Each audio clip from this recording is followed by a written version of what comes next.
Ya, bismillahirrahmanirrahim. Assalamualaikum warahmatullahi wabarakatuh. Bismillah, alhamdulillah, salatu wassalamu ala rasulillah, la hawla wa la quwwata illa billah, ma ba'du. Konsep penciptaan agama Islam itu awalnya dari mana? Pertama, bahwa penciptaan alam semesta ini tentu adanya alam, adanya sang pencipta. Nah, ketika Allah menciptakan alam dengan seluruh kehendaknya, termasuk juga agama yang Allah turunkan. Pada hakikatnya, sejak alam dunia ini diciptakan, Allah juga sudah menurunkan agama Islam. Kepada siapa? Tentu kepada makhluknya. Pada saat itu, manusia yang pertama Allah ciptakan adalah Nabi Adam. Maka sesungguhnya Islam itu diturunkan kepada Nabi Adam sampai terakhir kepada Nabi Muhammad SAW. Kok bisa kenapa demikian? Terbukti bahwa ketika Nabi Adam berada di surga sebelum diturunkan ke dunia, Nabi Adam melihat di pintu surga ada kalimat asyhadu alla ilaha illallah wa asyhadu anna muhammadar rasulullah. Artinya itu adalah sebuah kesaksian bahwa tiada Tuhan selain Allah dan Nabi Muhammad itu adalah utusan Allah sebelum Nabi Adam diturunkan ke dunia. Jadi Islam sesungguhnya diturunkan sejak adanya penciptaan alam semesta. Demikian. Bagaimana penciptaan manusia dan bumi pertama kali di dunia? Kalau dari ilmu pengetahuan sosial yang kita dengar selama ini, termasuk misalnya teori Darwin dan lain sebagainya, nah itu dipersilahkan saja. Tapi pada hakikatnya penciptaan manusia, bumi, langit, dan alam sekitarnya itu tidak ada yang sesuai dengan teori Darwin tadi. Karena bagi Islam, manusia pertama yang diciptakan adalah Nabi Adam alaihissalam, yang Allah ciptakan dari tanah. Kemudian Allah ciptakan Siti Hawa itu dari tulang rusuk Nabi Adam. Karena proses ketika Nabi Adam di surga, kemudian ada sebuah perlakuan yang dilakukan oleh Nabi Adam dan Siti Hawa, sebuah pelanggaran atas pujukan setan, seperti yang sering kita dengar kisahnya, sehingga Allah turunkan Nabi Adam ke dunia. Jadi di dalam Islam, penciptaan manusia, sesungguhnya manusia yang pertama diciptakan adalah Nabi Adam alaihissalam. Lalu bagaimana proses penciptaan alam semesta? Di dalam Al-Quran, Allah menjelaskan bahwa inna fi khalqis samawati wal ard, sesungguhnya aku telah menciptakan langit dan bumi itu selama 7 hari. Nah, bagaimana mentafsirkannya? Tentu ini tidak mudah. Harus mempelajari ilmu tafsir Al-Quran. Tapi pada hakikatnya, Allah berfirman di dalam Al-Quran, "Idza arada syai'an ayyaqula lahu kun fayakun."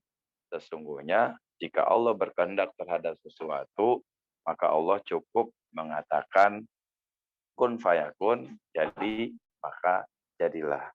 Jangan kemudian kita berpikir bahwa penciptaan langit dan bumi selama 7 hari. Berarti Allah tidak kuasa untuk menciptakan langit dan bumi hanya sekejap saja. Bukan seperti itu. Jadi harus dimaknai kalau kita mempelajari tentang ilmu tafsir, bagaimana sesungguhnya penciptaan langit dan bumi itu. Jadi pada hakikatnya Allah bisa menciptakan langit dan bumi serta alam semesta cukup dengan kalimat kun, jadi, fayakun, maka jadilah. Jadi teori-teori tentang Darwin, ya, bahwa manusia diciptakan berasal dari kera dan lain sebagainya, itu di dalam Islam tidak diakui karena Islam sesuai dengan agama yang kita anut, ajaran yang kita tahu bahwa sesungguhnya manusia pertama itu adalah Nabi Adam alaihissalam yang diturunkan ke dunia oleh Allah Subhanahu wa taala. Sehingga bukan hanya Nabi Adam dalam penciptaannya, Allah juga menciptakan makhluk lain seperti malaikat yang ketika Nabi Adam diciptakan, malaikat sempat demonstrasi kepada Allah. Kenapa engkau menciptakan manusia? Ini ja'ilun fil ardi khalifah, kata Allah, aku akan menciptakan seorang khalifah di muka bumi. Bukankah kami sudah ada, kata para malaikat. Kami sudah menyembahmu dan kami tidak melakukan kemaksiatan, kami tidak melakukan kemungkaran. Tapi Allah jawab lagi, inni a'lamu ma la ta'lam. Sesungguhnya aku lebih mengetahui daripada apa yang kalian ketahui. Akhirnya Allah juga melakukan tezkis terhadap para malaikat tadi. Ketika ditanya untuk menyebutkan nama-nama benda yang ada di bumi, para malaikat itu tidak sanggup untuk mengatakan nama-nama benda tadi. Yang bisa mengatakan adalah Nabi Adam alaihissalam. Dari situlah kemudian Allah perintahkan kepada para malaikat untuk sujud kepada Nabi Adam. Illa iblis, kecuali iblis. Kenapa iblis tidak mau? Karena iblis memiliki sifat sombong. Iblis itu makhluk yang cerdas. Iblis itu makhluk yang hebat. Iblis itu makhluk yang punya ilmu cukup tinggi. Akan tetapi iblis memiliki kesombongan yang sangat luar biasa. Sehingga ketika diperintahkan untuk uh, sujud kepada Nabi Adam, iblis tidak mau. Ini karena dia merasa aku diciptakan dari api, sedangkan Nabi Adam diciptakan dari tanah. Aku lebih mulia daripada Adam alaihissalam. Nah, sehingga ketika itulah kemudian iblis juga terusir dari surga. Jadi semuanya awalnya di surganya Allah Subhanahu wa taala.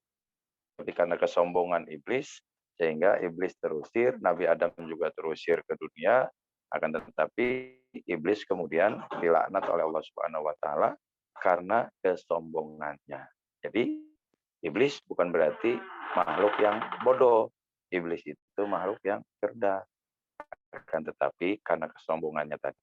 Itulah kenapa kita dilarang untuk memiliki sifat sombong atau takabur. Gitu. Silakan yang lain. Iya, baik. Tidak ada seorang pun manusia yang tidak pernah melakukan kesalahan kecuali baginda Nabi Muhammad SAW. Nabi-nabi yang lain itu pernah melakukan kesalahan, walaupun kesalahannya kecil, akan tetapi mereka pernah melakukan kesalahan. Seperti Nabi Adam misalnya, Nabi Adam pernah melakukan kesalahan, maka di dalam Al-Quran disejarahkan oleh Allah Subhanahu Wa Taala doa Nabi Adam, Rabbana zalamna anfusana wa illam taghfir lana wa tarhamna lanakunanna minal khasirin. Ya Allah, kami telah zalim kepada diri kami. Wa illam taghfir lana, dan jika Engkau tidak mengampuni kami dan tidak menyayangi kami, niscaya kami termasuk orang-orang yang merugi. Begitupun nabi-nabi yang lainnya. Nabi Nuh pernah melakukan kesalahan. Nabi Nuh pernah mendoakan anaknya agar mendapatkan hidayah. Padahal anaknya sudah melakukan pengingkaran. Sehingga Kan'an pada saat itu ditenggelamkan oleh Allah Subhanahu wa taala. Nabi Musa pernah juga melakukan kesalahan karena dia pernah memukul orang sampai mati. Nabi Isa begitu juga pernah melakukan kesalahan. Kenapa? Karena orang-orang yang harusnya percaya Isa sebagai Rasul, malah mereka menyembah Isa sebagai Tuhan.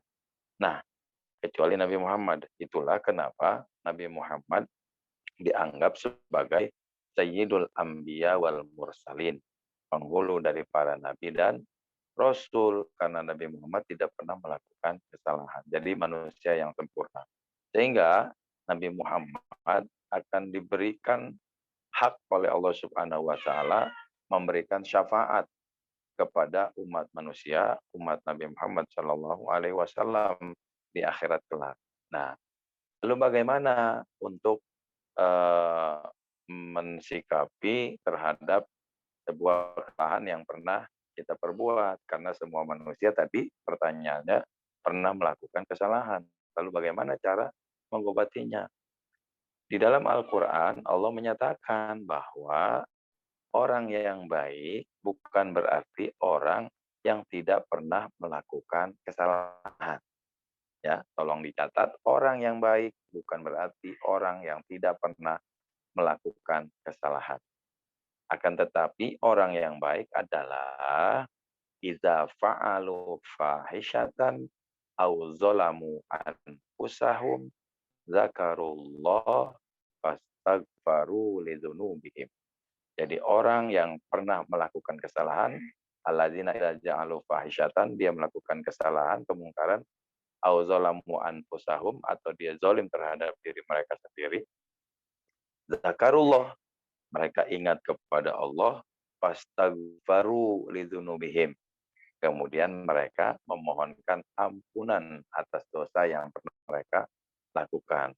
Fa innallaha yaghfiru dzunuba illa, maka sesungguhnya yang akan memberikan ampunan, tidak ada yang bisa memberikan ampunan kecuali Allah Subhanahu wa taala. Jadi solusinya ketika kita melakukan sebuah kesalahan adalah mengingat Allah dan mohon ampunan kepada Allah Subhanahu wa taala, kemudian berjanji untuk tidak mengulanginya lagi.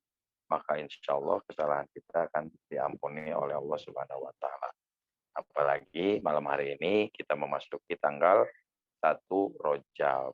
Maka disunahkan atau diperintahkan oleh para ulama kita agar memperbanyak istighfar. Ada yang namanya istighfar Rajab, seperti Robik Firli Warhamni Watub Aliyah. Dibaca setiap habis sholat Isya sebanyak 70 kali. Ada juga Sayyidul Istighfar, Allahumma anta robbi la ilaha illa anta, dan seterusnya. Nah, ini yang diajarkan oleh para ulama kita. Jadi kesimpulannya adalah benar bahwa tidak ada manusia yang tidak pernah berdosa. Hampir semua manusia pernah melakukan kesalahan, kecuali baginda Nabi Muhammad SAW.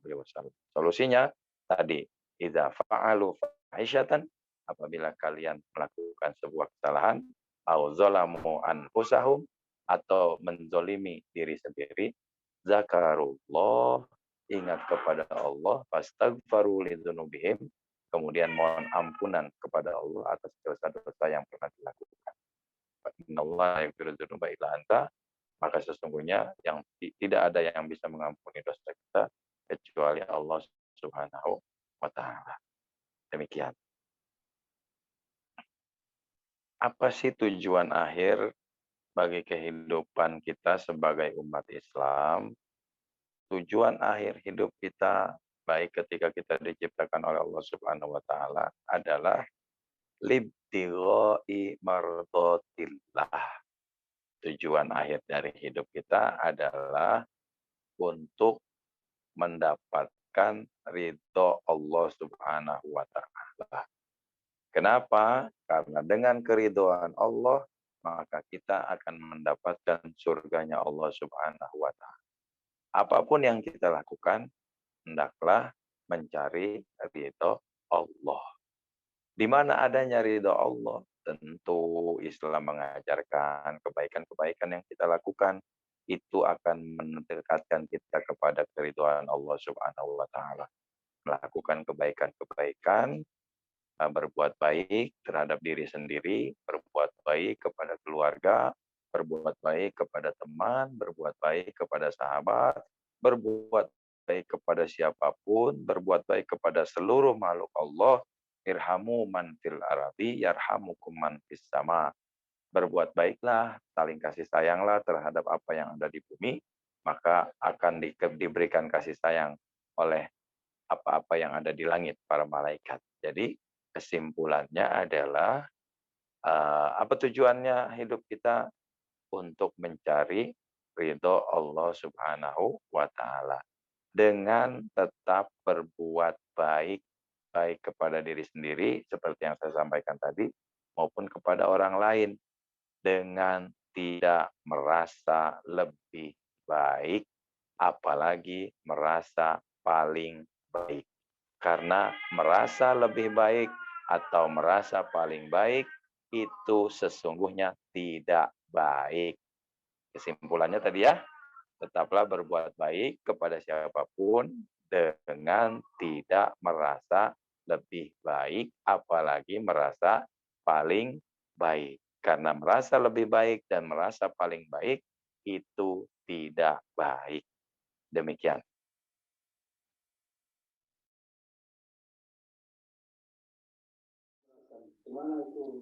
Konsep penciptaan. Ya, Konsep apa?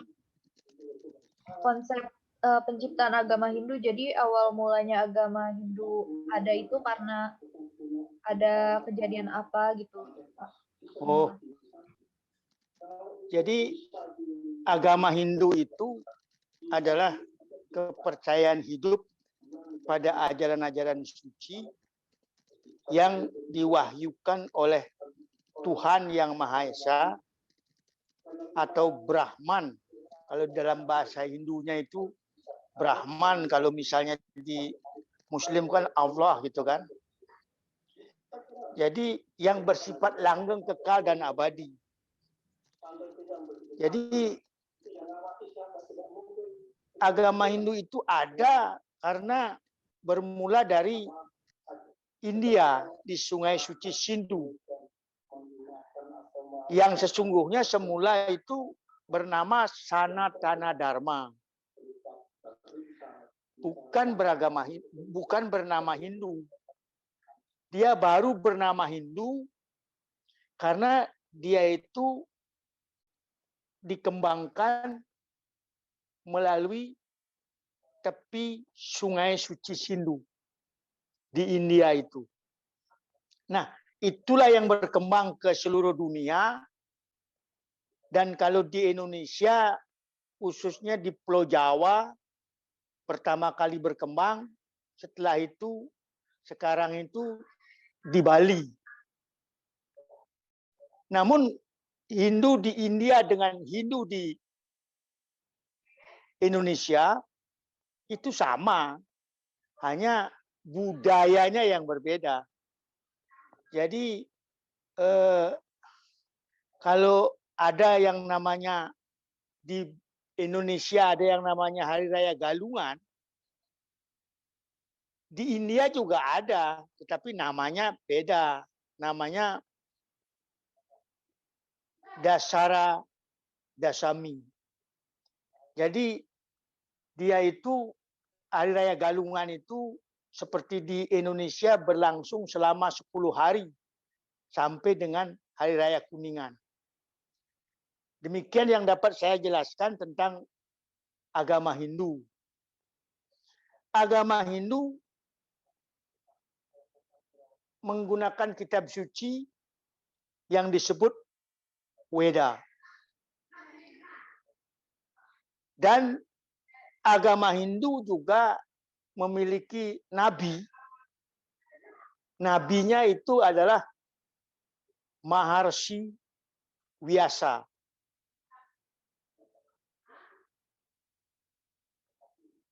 Jadi agama Hindu adalah kepercayaan hidup pada ajaran-ajaran suci yang diwahyukan oleh Brahman, bersifat langgeng, kekal dan abadi.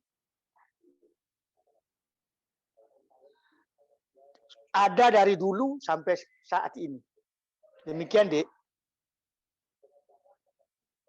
Ya, terima kasih Bapak atas jawabannya. Selanjutnya. Sesungguhnya Tuhan Yang Maha Esa itu Maha Pencipta, menciptakan dunia ini. Baru dia menciptakan isinya. Jadi menurut kepercayaan agama Hindu, dunia ini diisi oleh makhluk hidup yang tampak kasat mata maupun yang tidak tampak kasat mata. Oleh karena itu, di dalam agama Hindu sering diadakan upacara seperti pelestarian alam, yaitu pada saat Hari Raya Nyepi. Sering juga diadakan upacara pelestarian alam pada saat disebut tumpak wariga. Ada juga pelestarian alat-alat yang diciptakan Tuhan, yaitu disebut tumpak landep. Jadi Tuhan menciptakan dunia ini, alam semesta ini berikut segala isinya, yang tampak maupun yang tidak tampak, yang harus kita hormati. Jadi agama Hindu itu sesungguhnya adalah agama yang ajarannya itu sangat universal. Dia itu tidak pernah alergi berdampingan dengan agama-agama lain. Biar itu Muslim, biar itu Kristen, biar itu di Buddha, itu senantiasa berdampingan. Nah, seperti juga halnya kalau di Bali ada yang namanya di Nusa Dua ada yang disebut dengan Sabo Mandala. Di situ ada gereja, ada masjid, ada pura, ada wihara. Itu jadi satu lokasi. Jadi demikian kita ditunjukkan oleh para leluhur Hindu bahwa kita ini mesti harus rukun dengan semua. Jadi memang semua yang ada di dunia ini, di alam semesta ini adalah ciptaannya. Oleh karena itu, kita mesti harus menghormati itu semua. Jadi kalau saya tidak mau membanding-bandingkan dengan agama lain, karena di agama Hindu itu senantiasa menghormati segala ciptaan Tuhan yang ada di dunia ini, baik yang tampak kasat mata maupun yang tidak tampak kasat mata. Demikian, Dek. Terima kasih. Sesungguhnya melepaskan diri dari dosa dan kejahatan itu lebih pada mendekatkan diri kepada Yang Maha Kuasa, kepada Tuhan, kepada Brahman. Kalau di dalam bahasa Hindunya itu disebut Brahman. Jadi di dalam agama Hindu diadakan persembahyangan sebanyak 3 kali satu hari. Dalam satu hari itu 3 kali. Itu yang kita sebut dengan Trisandia. Trisandia itu, Tri artinya 3, Sandia artinya menghubungkan diri dengan Sang Maha Pencipta, untuk kita ini bisa rukun, damai, sejahtera di dalam hidup kita sendiri, bahwa kita ini mesti harus saling menghargai dengan sesama manusia, sesama dengan alam dan isinya, demikian seterusnya. Nah, jadi kita ini dengan mau menghargai orang lain, berarti kita juga sudah melaksanakan ajaran Tuhan, karena semua ini adalah ciptaan Tuhan. Tidak ada yang tidak ciptaan Tuhan. Seluruh isi alam ini, seluruh yang kita nikmati sekarang ini, air, apapun, nasi dan lain sebagainya, itu semua adalah ciptaan Tuhan. Nah, oleh karena itu kita mesti harus dengan cara-cara bersyukur, mensyukuri semuanya yang telah diberikan oleh Tuhan, bahwa itulah yang bisa menerima pahala yang baik, menghilangkan segala dosa dan segala-galanya. Demikian, Dek. Tujuan agama Hindu itu adalah moksartam jagadita yasa iti dharma. Artinya untuk mencapai kebahagiaan rohani dan kesejahteraan hidup jasmani.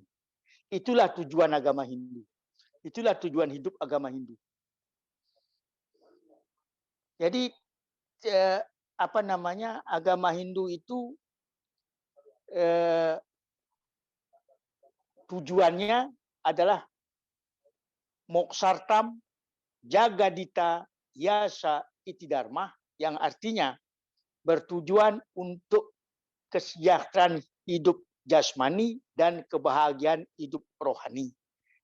Itu saja tujuan hidup agama Hindu.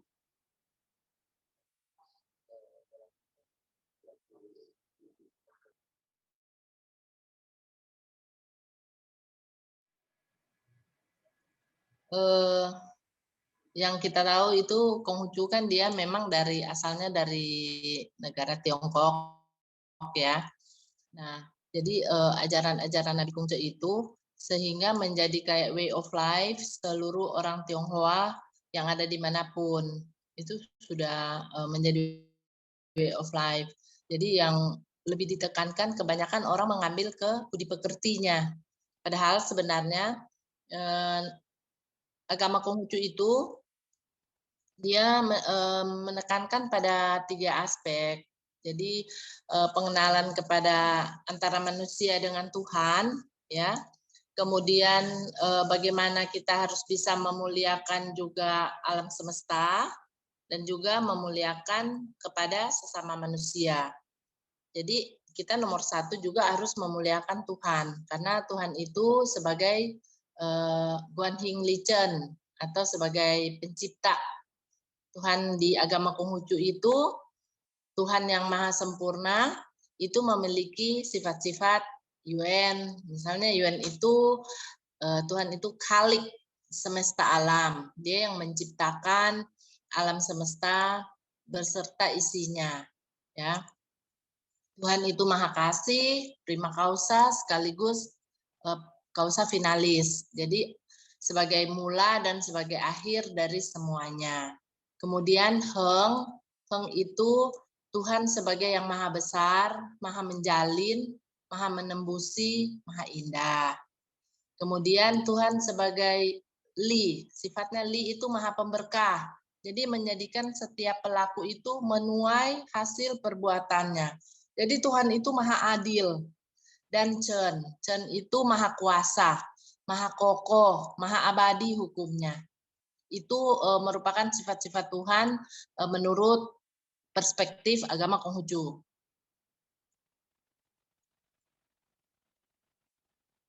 Bentuk, Bu.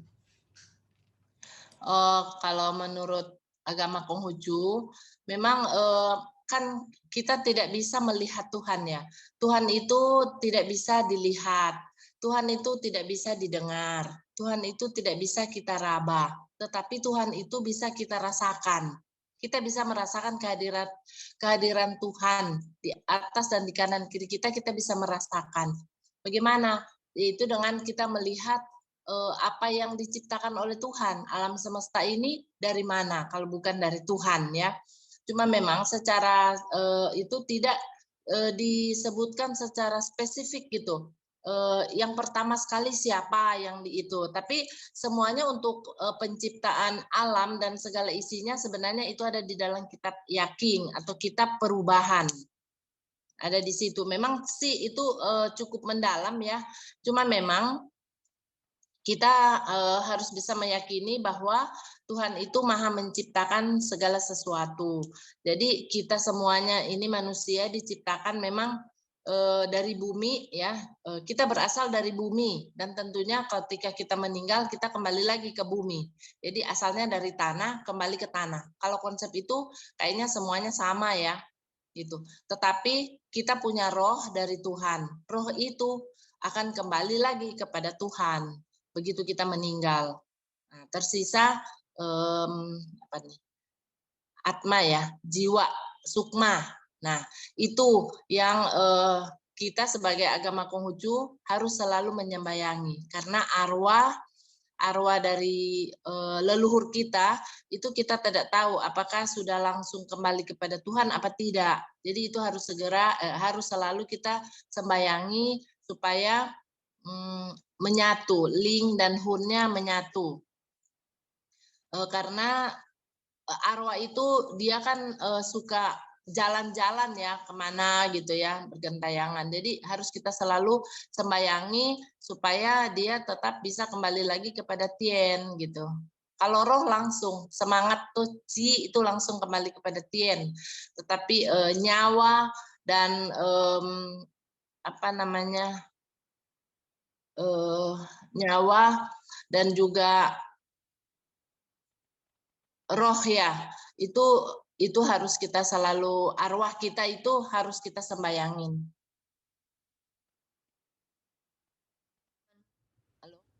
Kalau di agama Konghucu kan diajarkan yang mana setiap manusia itu tanpa terkecuali semua mendapatkan benih-benih kebajikan, yaitu watak sejati. Watak sejati itu adalah benih-benih cinta kasih, kebenaran, kesusilaan, kebijaksanaan.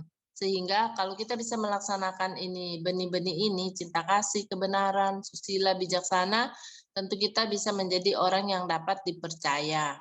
Ya. Nah, selain benih-benih kebajikan yang Tuhan berikan kepada kita, itu kan harus kita kembangkan biar terus berkembang kebajikan, karena hanya di dalam kebajikan yang berkenan kepada Tuhan. Nah, selain benih-benih kebajikan, Tuhan juga memberikan kita itu nafsu-nafsu. Jadi nafsu, setiap orang mempunyai nafsu di dalam diri. Ya, ada gembira, marah, sedih, senang. Nah, nafsu-nafsu itu sebelum timbul dinamai tengah. Setelah timbul tetapi masih di batas tengah, itu dinamakan harmonis. Tengah itulah jalan untuk menempuh jalan suci di dunia, dan keharmonisan itulah cara untuk menjalankan jalan suci ya. Jadi kita sebagai manusia, supaya terlepas dari dosa, kita harus banyak melaksanakan kebajikan. Seperti salam kita, Wei Te Tung Tien, hanya kebajikan Tuhan berkenan. Jadi kalau kita melakukan di luar kebajikan, tentunya Tuhan tidak berkenan. Dan walaupun kita mau berdoa, tiada tempat untuk meminta doa kalau kita banyak berbuat kejahatan. Jadi hanya satu, yaitu kebajikan. Jadi harus banyak berbuat kebajikan, baru kita dapat diterima. Itu untuk menghapus dosa-dosa kita, kesalahan. Kalau kita tidak mengenal dosa asal ya, kalau kita tidak ada dosa asal, karena semua dilahirkan pada saat suci bersih gitu. Nah, setelah terlahir, setelah mengenal dunia, baru kan nanti ada rasa, misalnya nafsu-nafsu, orang kadang menjadi terlalu jahat atau apa, itu semua tergantung juga dari pendidikan orang tua ya. Nah, dari situ memang sebagai orang tua harus bisa mendidik anak-anaknya supaya mempunyai budi pekerti yang halus ya. Nah, kalau dibiasakan lama-lama menjadi satu karakter yang baik, akhirnya menjadi satu kebiasaan yang baik untuk selalu melakukan kebaikan. Jadi kita harus berusaha untuk selalu membina diri. Jadi dari diri sendiri dibina dulu menjadi baik ya. Kalau kita sudah terbina, diri sendiri udah bisa kita bina dengan baik, tentunya kita untuk berkeluarga pasti juga kita bisa membina keluarga supaya tetap harmonis. Nah, kita bayangkan kalau setiap keluarga itu bisa hidup harmonis, hidup rukun, tidak ada segala konflik yang membahayakan tuh nggak ada, tentunya negara kita akan damai ya. Tentu negara kita akan tentram. Semuanya itu akan harmonis. Jadi alam semesta pun akan mendukung. Nah, akhirnya bukan cuma diri sendiri dan keluarga, tetapi negara juga akan aman dan damai. Kalau semua negara juga begitu aman dan damai, akhirnya akan tercipta damai di dunia, tatung. Nah, itu yang dimaksud Nabi Kungce, supaya bisa tercipta damai di dunia. Kalau di Islam itu baldatun toibatun warobun gofur gitu. Sama gitu. Jadi semua berusaha untuk supaya mencapai titik itu gitu ya. Jadi bagaimana kita kembali ke fitri gitu, kembali kepada hati yang suci gitu ya. Nah, banyak-banyaklah berbuat kebajikan. Memang kita kan sebagai manusia suka melakukan kesalahan ya, banyak melakukan kesalahan. Nah, bagaimana kalau kita melakukan kesalahan? Kalau kita melakukan kesalahan itu berarti kita harus bisa memperbaikinya. Nah, kalau kita mengakui kesalahan dan kita memperbaiki itu baru benar. Tapi kalau kita tidak mau memperbaiki kesalahan, itu salah, itu benar-benar salah itu. Udah tahu salah tapi tidak mau memperbaiki, itulah yang benar-benar dinamakan salah gitu. Jadi kalau ada salah, kita harus cepat-cepat memperbaiki. Jadi biar kembali lagi ke jalan yang benar gitu.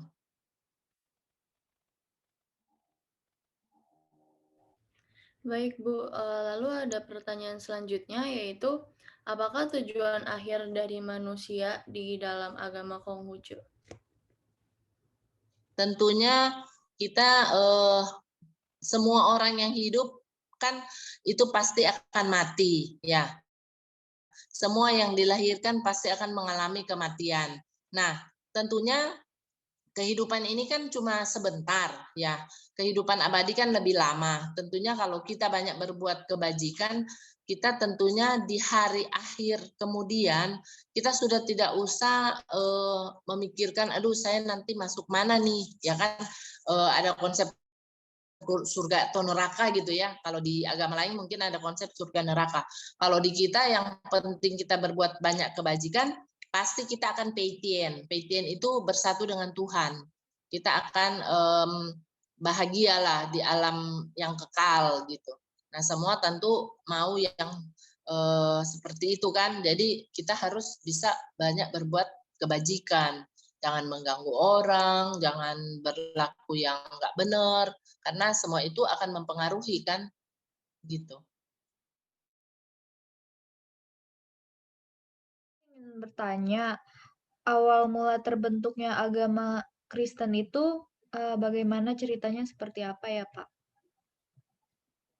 Oke, kalau Kristen itu sebenarnya bagi saya secara pribadi, ya, secara pribadi itu pandangan saya mungkin bisa jadi orang lain memandangnya beda. Tapi Kristen itu sebenarnya bukan agama. Kristen itu sebenarnya way of life, jalan hidup, cara hidup. Karena gini, kalau kita runtut ke belakang, orang-orang yang percaya kepada Yesus waktu itu, yang menjadi murid-murid Yesus, kemudian mereka aktif di dalam persekutuan dan lain sebagainya itu.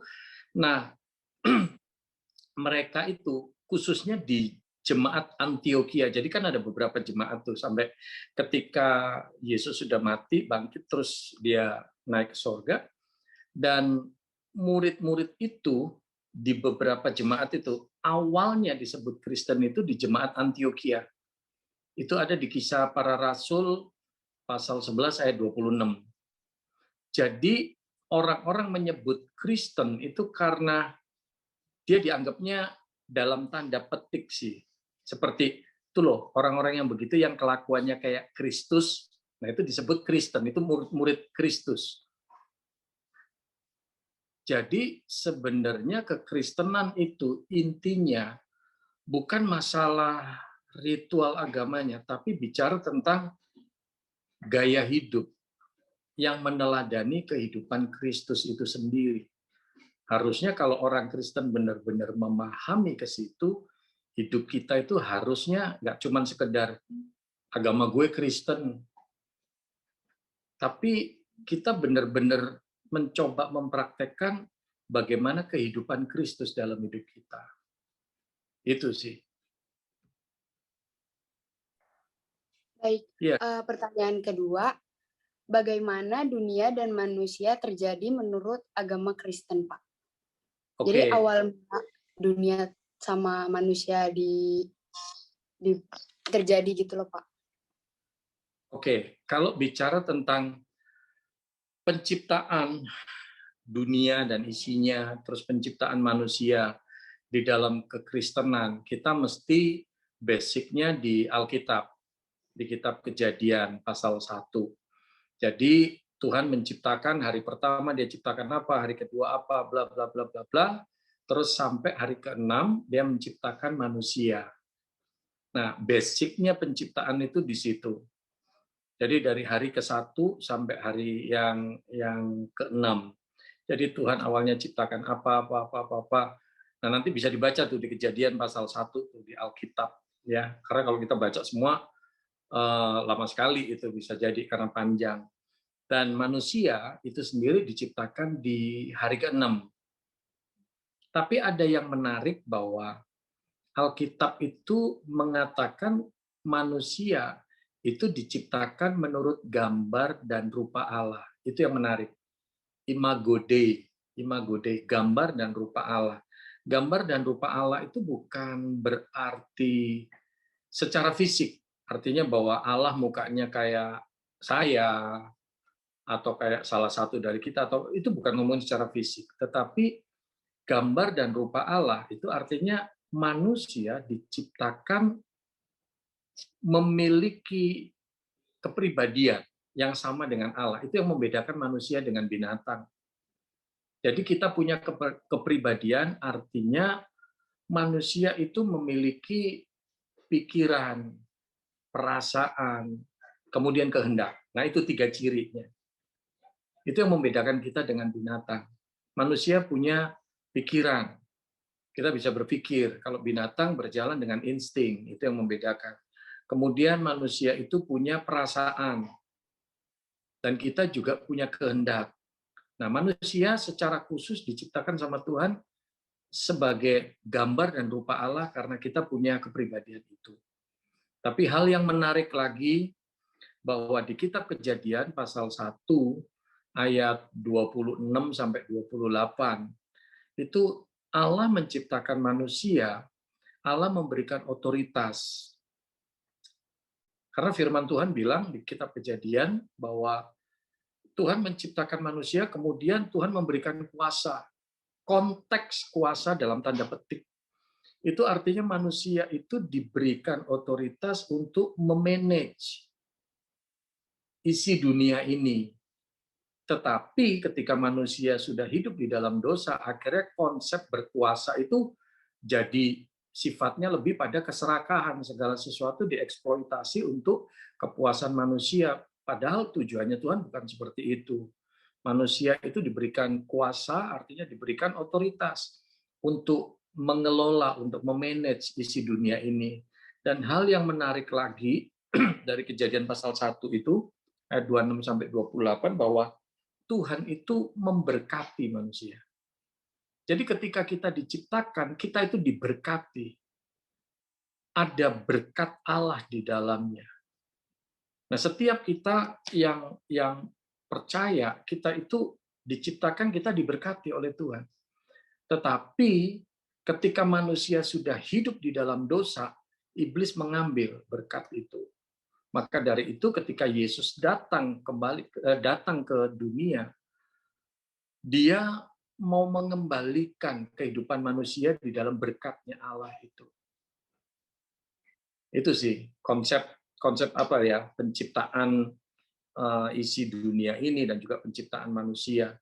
Tapi di Kejadian pasal 2 itu ada hal yang menarik. Kalau tadi di Kejadian pasal 1 itu bagaimana Tuhan menciptakan Adam. Tetapi di Kejadian pasal 2 itu ngomongin tentang penciptaan Hawa. Jadi Alkitab mengajarkan kepada kita perempuan atau wanita itu diciptakan dari tulang rusuk laki-laki. Tapi ada statement yang bagus di Alkitab di Kejadian pasal 2 ayat 21 sampai 23 itu ya. Bahwa manusia itu dibuat tidur sama Tuhan, kemudian diambil salah satu rusuknya. Kalau ada statement diambil salah satu rusuknya, berarti cuma satu tulang rusuknya kan yang diambil. Itu kenapa di dalam kekristenan kita menentang yang namanya perceraian, menentang yang namanya poligami dan lain sebagainya, karena basicnya di situ. Bahwa Tuhan menciptakan wanita itu dari tulang rusuk pria, betul, tetapi yang diambil salah satu. Maka dari itu di dalam kekristenan, pernikahan itu satu, ya satu, selamanya satu. Tuhan nggak menghendaki yang namanya perceraian. Makanya ada ayat Alkitab yang mengatakan apa yang dipersatukan Allah tidak boleh diceraikan manusia. Itu sih. Pertanyaan selanjutnya, bagaimana sih cara manusia melepas diri dari dosa di dalam agama Kristen? Ini yang menarik, ya. Alkitab mengatakan jelas sekali bahwa semua manusia itu hidup di dalam dosa. Intinya orang itu kalau mau masuk ke sorga dengan kekuatannya sendiri, nggak akan mungkin aja. Coba kita jawab jujur, coba kita jujur deh di hati kita masing-masing, di pikiran kita masing-masing. Di dalam hati pikiran kita itu sebenarnya lebih banyak baiknya atau jahatnya? Coba, lebih banyak baiknya atau gimana teman-teman? Iya, lebih banyak jahatnya. Sampai detik ini saya nggak pernah ketemu yang namanya sekolah bohong. Tetapi seorang anak nggak usah diajarin bohong, pasti bisa bohong. Benar nggak? Artinya apa? Di dalam diri manusia itu sudah ada sifat dosa. Karakter dosa itu ada. Nah, manusia kalau dengan kekuatannya sendiri untuk mau mencapai sorga, nggak akan mungkin bisa. Kalau kita dituntut masuk sorga dengan semua kelakuan baik kita, amal kita, ibadah kita, jujur ngomong orang banyak bolongnya daripada enggaknya. Bener nggak? Bener nggak? Nggak akan mungkin. Nggak akan mungkin.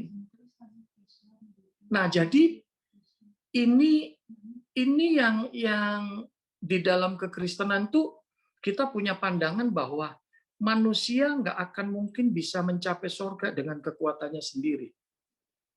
Maka dari itu kita membutuhkan Yesus. Jadi dia yang adalah Allah, dia rela datang ke dalam dunia untuk menyelamatkan setiap kita manusia. Karena kita kalau dituntut dengan kekuatan kita sendiri, nggak akan mungkin kita bisa ke surga. Mungkin kita bisa jalankan ibadah kalau semua kayak kita di Kristen, setiap minggu kita bisa ibadah, setiap hari kita bisa baca Alkitab.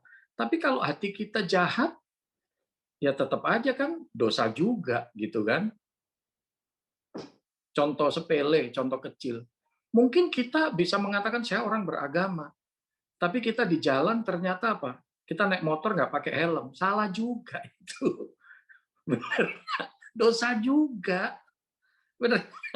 Waktunya lampu merah, kita nyerobot, ya salah juga, udah dosa juga. Benar nggak?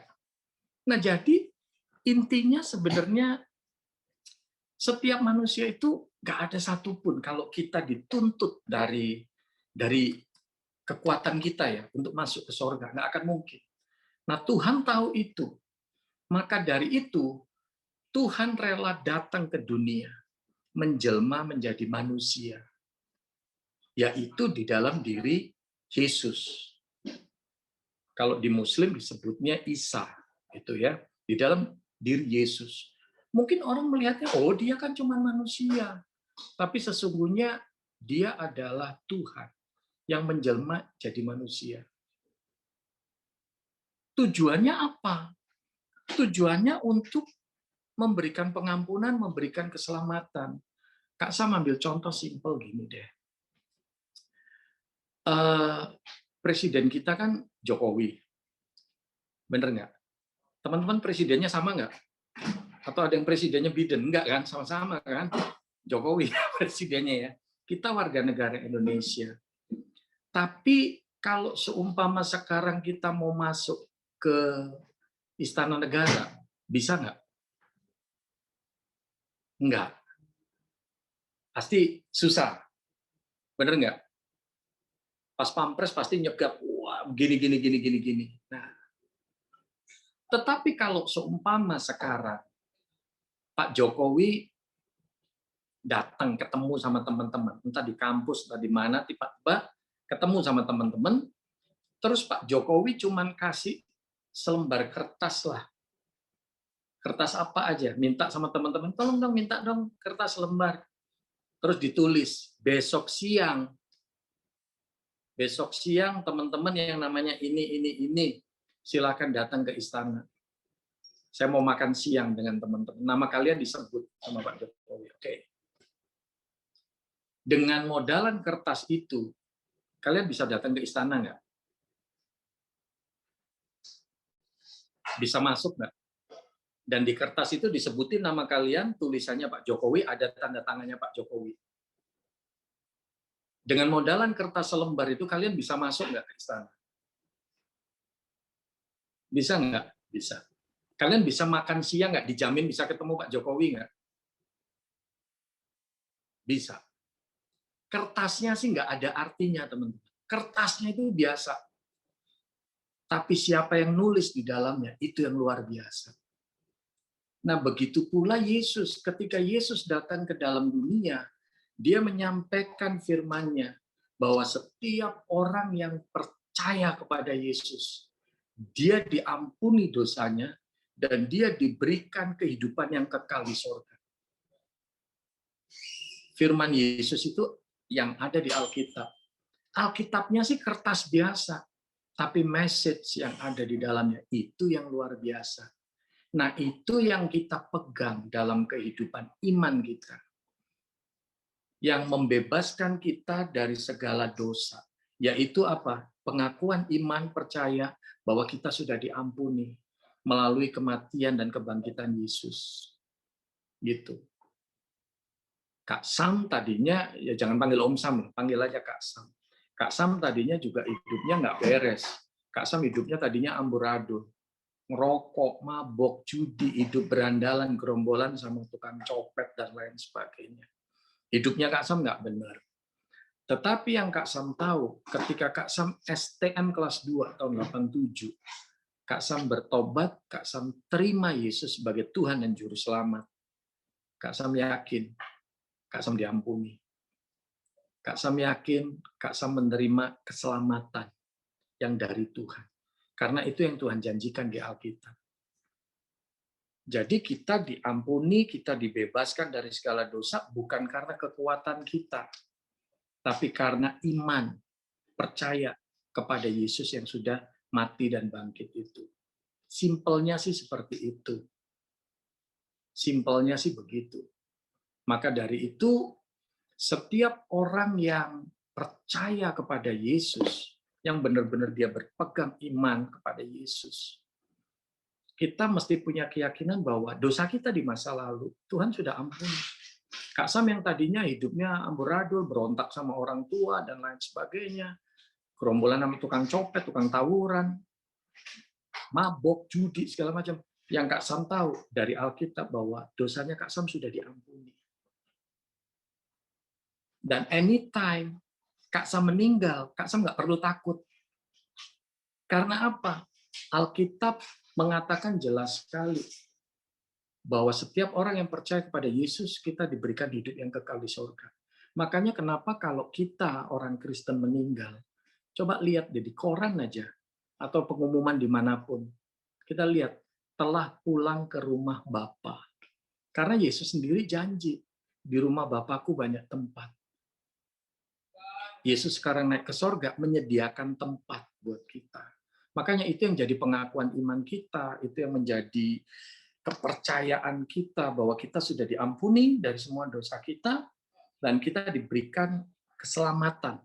Anytime kita meninggal, kita dipanggil sama Tuhan, kita nggak perlu takut.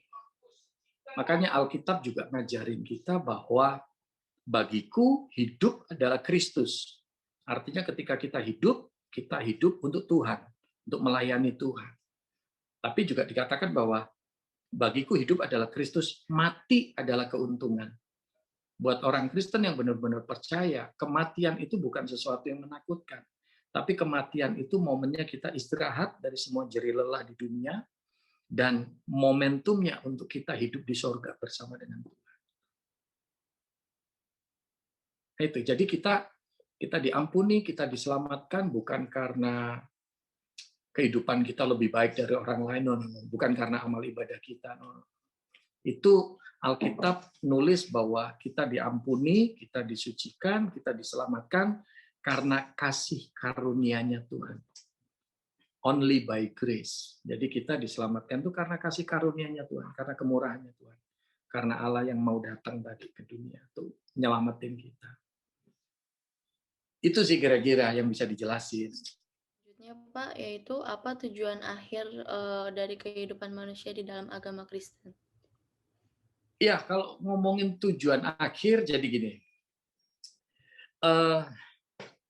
Kalau kita sekarang hidup, kalau kita benar-benar sudah merasakan pengampunan Tuhan, kita merasakan kebaikan Tuhan ya, kayak Kak Sam juga, yang Kak Sam alamin, Kak Sam udah ditebus sama Tuhan, sudah diampuni, bahkan kita diakui sebagai anak. Nah, makanya itu kan seringkali orang bingung. Loh ini kok ada anak Allah segala macam, kok Allah beranak? Loh bukan beranak secara lahiriah gitu, bukan. Tapi bicara status. Karena kita yang sudah diampuni, kalau kita percaya, kita ini disebut sebagai anak Allah. Nah, anak itu mesti mencerminkan orang tuanya. Ya kan? Jadi anak itu pasti ada kemiripan dengan orang tuanya, entah sifatnya, mukanya, dan lain sebagainya. Nah, kalau kita sudah disebut anak Allah, tujuan hidup kita satu, kita mesti nyenengin hati Bapa kita. Kalau di dalam kekristenan itu kita menyebut Tuhan kita itu nggak cuman Tuhan, nggak cuman Allah, tapi juga Bapa. Karena kita statusnya disebut anak Allah. Jadi tujuan kita itu mesti memuliakan Tuhan. Mesti memuliakan Allah. Lewat sikap, tingkah laku kita, gitu. Kehidupan kita mesti memuliakan Tuhan. Maka dari itu, buat Kak Sam secara pribadi juga aneh kalau ada orang mengatakan dirinya Kristen, tapi tujuan hidupnya kok nggak nyenengin hatinya Tuhan. Itu aneh sekali. Harusnya aneh. Maka dari itu, balik lagi ke pertanyaan yang awal tadi kan, bahwa kekristenan itu sebenarnya bukan agama. Kalau kita cuma nyebut diri agama Kristen, percuma kalau kita nggak ngerti what's the meaning of. Nah, itu loh. Makna di balik itu tuh apa? Gitu. Jadi kekristenan itu sebenarnya gaya hidup. Kayak Kak Sam sudah diampuni, sudah ditebus, sudah ya hidup yang hancur, hidup yang amburadul. Tapi Tuhan sudah angkat hidupnya Kak Sam. Buat Kak Sam sebagai bagian bersyukur sama Tuhan. Kak Sam mesti belajar hidup nyenengin hatinya Tuhan. Setiap hari yang kita lakuin, kita senengin hatinya Tuhan. Nah, dengan begitu ya kita akhirnya semakin sadar bahwa oh ya tujuannya Tuhan itu seperti ini untuk hidup kita. Harusnya tujuan hidup kita juga seperti itu. Nyenengin hatinya Tuhan. Makanya kalau agama cuman sekedar dimengerti, gue Islam, gue Hindu, gue Buddha, gue Konghucu, gue Katolik, gue Kristen, tapi cuman sekedar gue agamanya ini, tapi nggak memahami maknanya, akhirnya ya hidup kita nggak sesuai dengan apa yang kita imani. Nah, itu sih. Jadi harusnya tujuan kita satu, nyenengin hatinya Tuhan, memuliakan Tuhan. Nah, itu.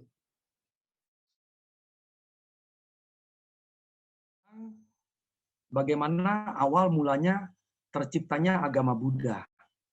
Mungkin saya jawab secara singkat, bahwasanya Buddha Gautama sebagai pangeran, beliau lahir tahun 623 sebelum Masehi di Taman Lumbini. Beliau dari keluarga raja, di kerajaan Kapilawastu di India. Kemudian begitu beliau lahir, beliau dalam kemewahan sebagai anak pangeran, tentunya satu keistimewaan yang sangat luar biasa dengan dayang-dayang yang sangat luar biasa yang melayani Pangeran Siddhartha. Tetapi dalam menginjak usia remaja, beliau tidak mendapatkan satu kebahagiaan yang telah diberikan oleh sang raja. Sehingga pada satu hari, usia ke-29 tahun, beliau meminta izin kepada ayahandanya, kepada raja, ingin melihat suasana di luar daripada istana. Karena yang dia lihat hanya di istana. Selama 29 tahun, dia tidak bisa diizinkan keluar istana. semua di istana dengan kemewahan-kemewahannya. Bayangkan dia diikuti oleh 300 dayang-dayang yang cantik-cantik untuk melayani seorang pangeran. Ya, nah itu tujuannya untuk mengikat pangeran supaya tidak keluar. Nah, apa yang terjadi karena pangeran ingin keluar, ayahandanya mengizinkan.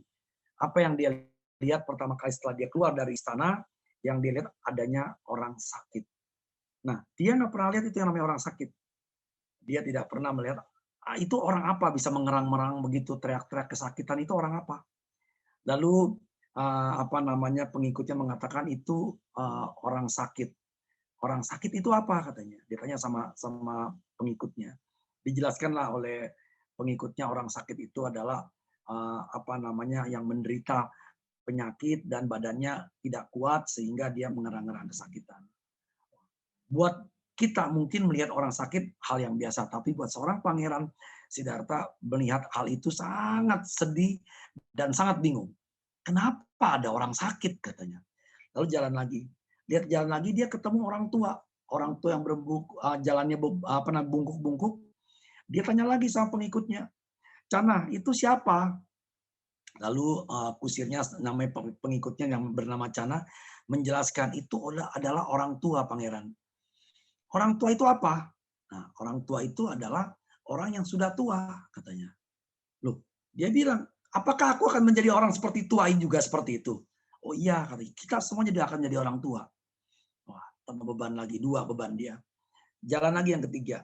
Pada saat jalan lagi yang ketiga, di dalam perjalanan dia melihat ada orang yang diusung. Yang diusung-usung, begitu banyak orang yang ngikutin di belakangnya, sambil menangis-nangis, dia bingung, itu apa lagi? Kenapa orang itu diusung begitu katanya? Oh, itu adalah orang meninggal. Orang meninggal. Nah, kenapa bisa meninggal? Nah, diceritakanlah oleh Cana bahwa kita semua juga pasti akan meninggal, pangeran. Apakah saya akan meninggal juga? Iya. Apakah raja juga akan meninggal? Iya, semua akan meninggal katanya. Dia begitu sedih mendengar perkataan itu. Jadi semua orang akan tua, sakit dan meninggal. Kemudian dia udah nggak ada keinginan untuk berjalan lagi. Pulang aja katanya.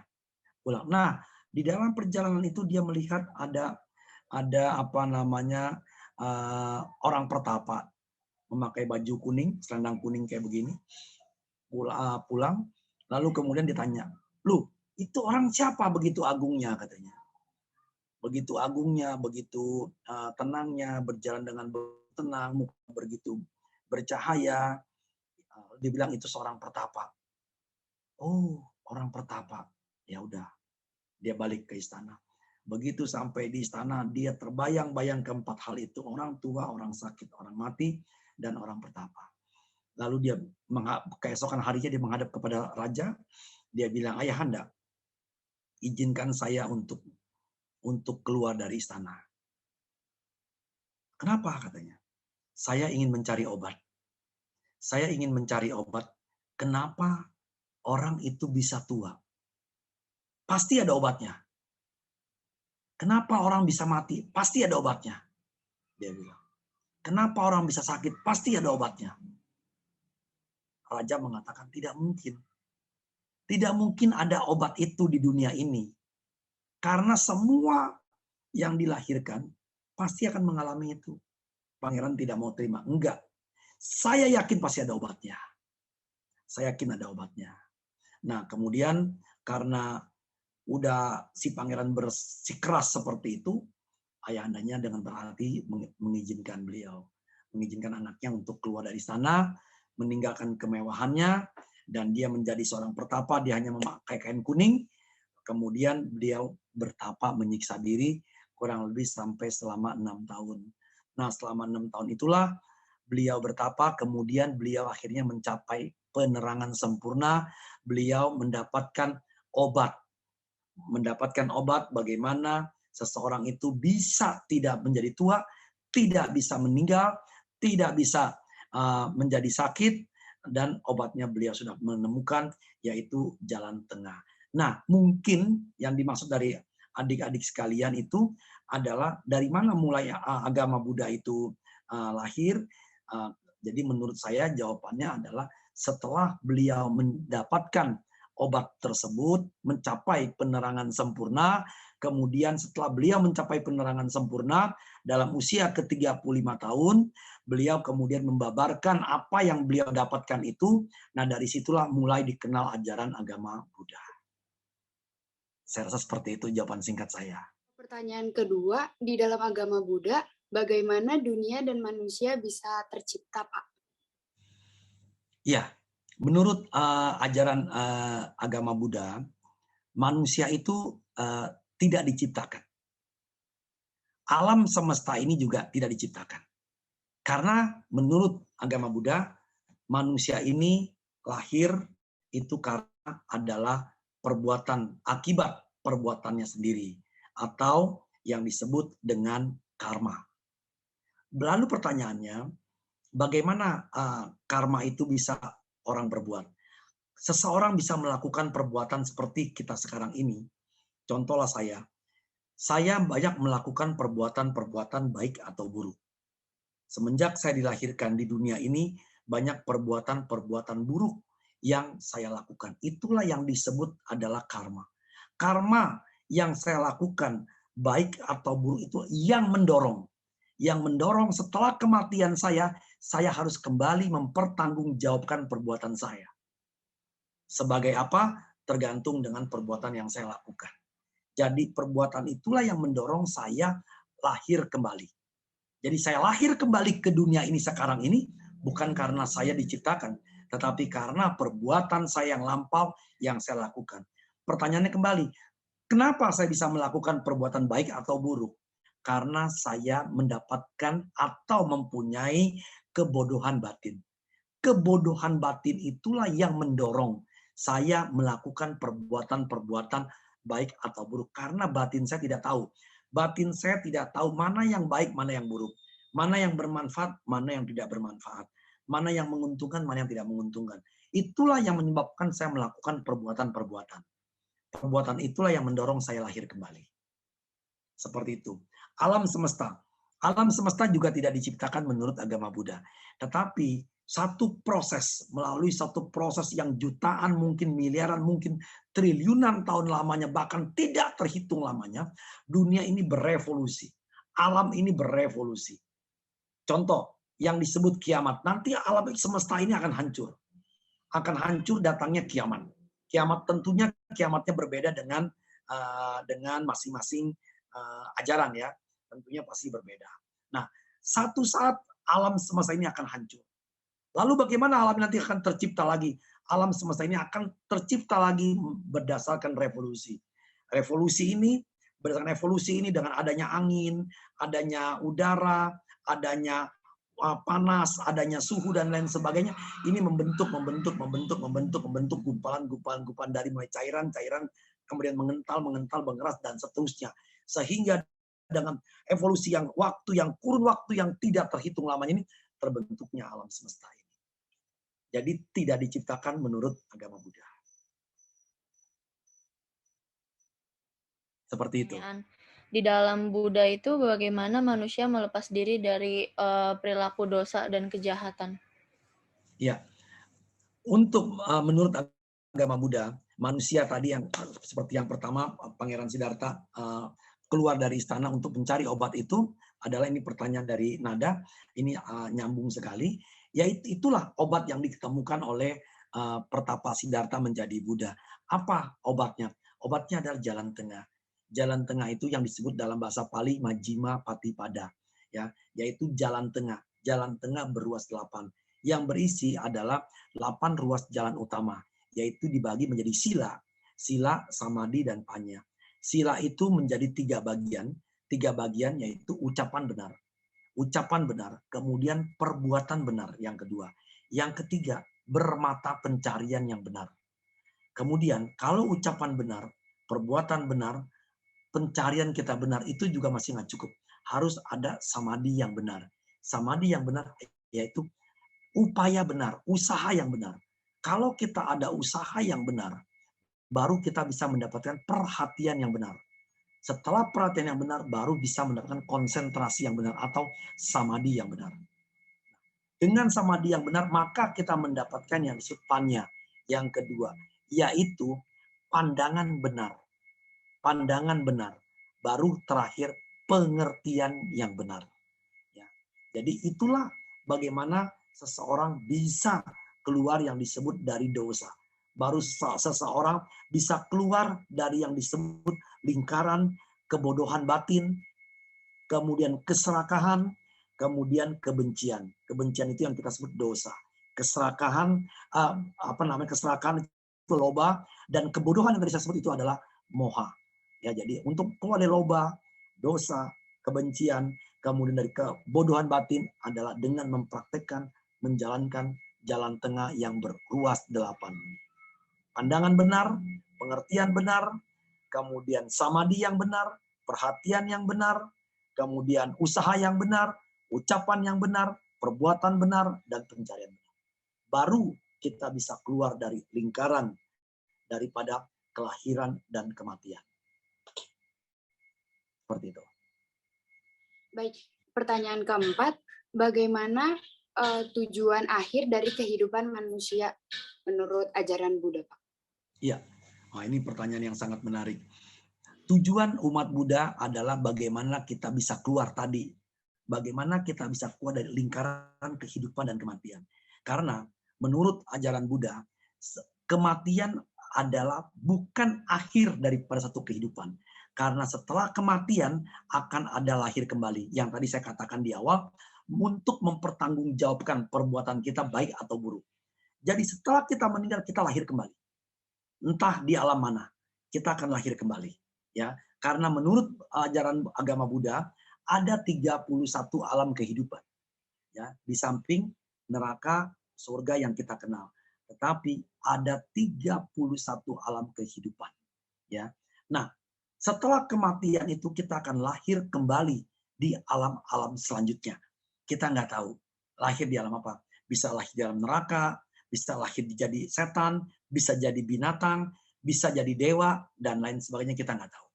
Nah, bagaimana kita keluar daripada lingkaran yang disebut lingkaran alam kehidupan dan kematian, yaitu 31 alam kehidupan ini, itulah tujuan umat Buddha, yaitu bagaimana bisa mencapai Nibbana. Nibbana itu adalah di luar alam 31 alam kehidupan, di lingkaran kehidupan dan kematian. Karena kalau Nibbana itu adalah bukan alam kehidupan lagi, tetapi satu pencapaian, satu realisasi daripada lingkaran kehidupan dan kematian di 31 alam samsara ini. Nah, bagaimana kita bisa keluar, kita bisa mencapai Nibbana, itulah yang tadi saya katakan bagaimana Pangeran Siddhartha menemukan obat itu. Karena kalau kita sudah mencapai Nibbana, kalau kita sudah terrealisasi di Nibbana, maka tidak ada lagi yang disebut kelahiran. Karena kalau tidak ada kelahiran, tidak ada usia tua. Kalau tidak ada usia tua, maka kita tidak akan sakit. Kalau tidak ada usia tua, tidak sakit, tidak ada kelahiran, tentu tidak ada kematian. Karena di 31 alam kehidupan yang disebut kelahiran, pasti ada kematian. Karena di mana ada kelahiran, di situ ada pasti kematian. Di mana ada kematian, di situ ada kelahiran. Di mana ada kelahiran, di situ ada penderitaan. Nah, bagaimana kita keluar ini adalah merealisasi Nibbana. Kalau realisasi Nibbana, kita bukan lahir lagi di Nibbana, tapi kita mencapai satu realisasi, satu kehidupan yang abadi, yaitu tidak lagi dilahirkan. Itulah yang disebut tujuan akhir umat Buddha. Bagaimana mencapai Nibbana? 8 ruas jalan utama tadi, yaitu sila, samadhi, dan panya. Sehingga kita bisa mencapai Nibbana. Seperti itu dalam agama Buddha.